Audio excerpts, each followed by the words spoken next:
Hello everyone, welcome back to my channel and facebook page. Guys 2025-এ ভরপুরটা বৃষ্টি হচ্ছে সব জায়গায়, এমন কোনো জায়গা নেই যেখানে বৃষ্টি হয়নি, কম হয়েছে। এখানে রাজস্থানে তো ডেইলি হচ্ছে বলতে গেলে।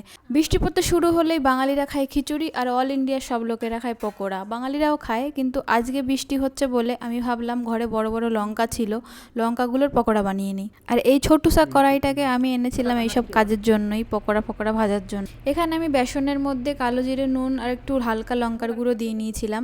আর লঙ্কার পকোড়া বানানোর জন্য বেসনটাকে একটু গাঢ় করেই মাখতে হবে।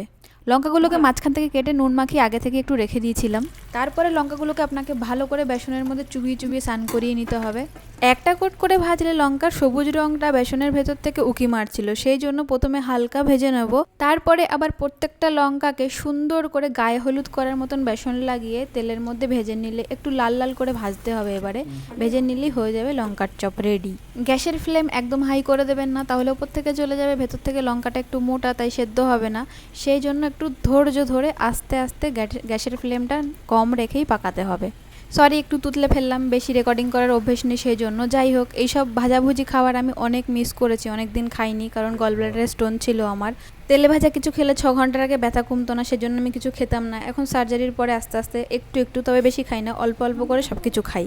আমার এই ছোট্ট ছোট্ট ক্রিয়েটিভিটিগুলো কেমন লাগে আপনাদের কমেন্ট করে জানাবেন।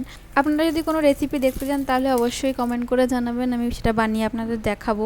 আর গাইস, ব্লগ বানানোর মতন আমি এমন কিছু ডেলি করি না, ডেলি করার মতন একটাই জিনিস করি, যেটা হচ্ছে গিয়ে রান্না বান্না। এটাই আমি করতে পারি, তাই অবশ্যই কমেন্ট করে জানাবেন। আজকের ব্লগ এই পর্যন্তই, মিলতে নেক্সট ব্লগ মে। Thank you for watching, bye bye, take care.